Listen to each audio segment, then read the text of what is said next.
আসসালামু আলাইকুম। কেমন আছেন সবাই? আশা করি ভালো আছেন। আজ আপনাদের জন্য যে ভিডিওটা আনলাম সেটা হচ্ছে কি করে কাতলা মাছ দিয়ে পেঁয়াজের পাতা দিয়ে রান্না করবেন। আসলে একটা অসাধারণ রেসিপি। তো চলুন রান্নার প্রসেসটা দেখিয়ে দিই। আর তার আগে বলে নিচ্ছি, যদি আমার রান্নাটা ভালো লেগে থাকে অবশ্যই চ্যানেলটা সাবস্ক্রাইব করবেন। তো কী কী উপকরণ নিয়েছি? আমি 5টা মাছের পিস নিয়েছি।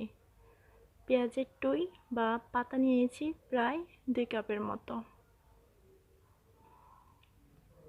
একটা পেঁয়াজ কুচি করে নিয়েছি আর আদা রসুনের পেস্ট নিয়েছি 1 চা চামচ আর 3-4টা কাঁচামরিচ নিয়ে নিয়েছি। হাফ চা চামচ হলুদ, হাফ চা চামচ মরিচ, হাফ চা চামচ ধনিয়া গুঁড়া, হাফ চা চামচ জিরে আর হাফ চা চামচ লবণ নিয়ে নিয়েছি। তো রান্নার প্রসেসটা দেখিয়ে দিই।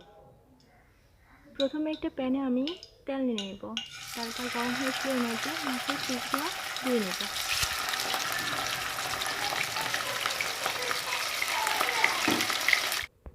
মাছগুলোকে দুই পাশে আমি ভালো করে ভেজে নিলাম।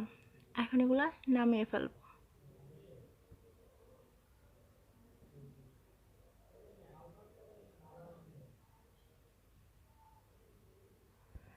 তারপর বাকি তেলটার মধ্যে আমি পেঁয়াজ আদা রসুনের পেস্টগুলো একটু ভেজে নেব, যাতে আদা রসুনের কাঁচা ফ্লেভারটা চলে যায়। ভাজা হয়ে আসলে এর মাঝে আমি সামান্য পরিমাণ পানি অ্যাড করে নেব, প্রায় হাফ কাপের মতো। এখন এর মধ্যে যতগুলো গুঁড়ো মশলা আছে সব অ্যাড করে নেব। নেড়ে চেড়ে নেব, ভালো করে মিক্সড করে নেব। এখন এটাকে আমি ঢেকে দেব, যাতে মশলাটা কষানো হয়। প্রায় 1 মিনিটের মতো ঢেকে দেব। 1 মিনিট পর চলে আসলাম।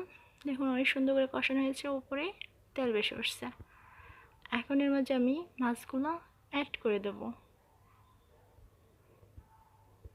মাছের সাথে যাতে মশলাটা ভালো করে লেগে যায় সেজন্য মাছগুলো উল্টিয়ে আর পাল্টিয়ে দিব।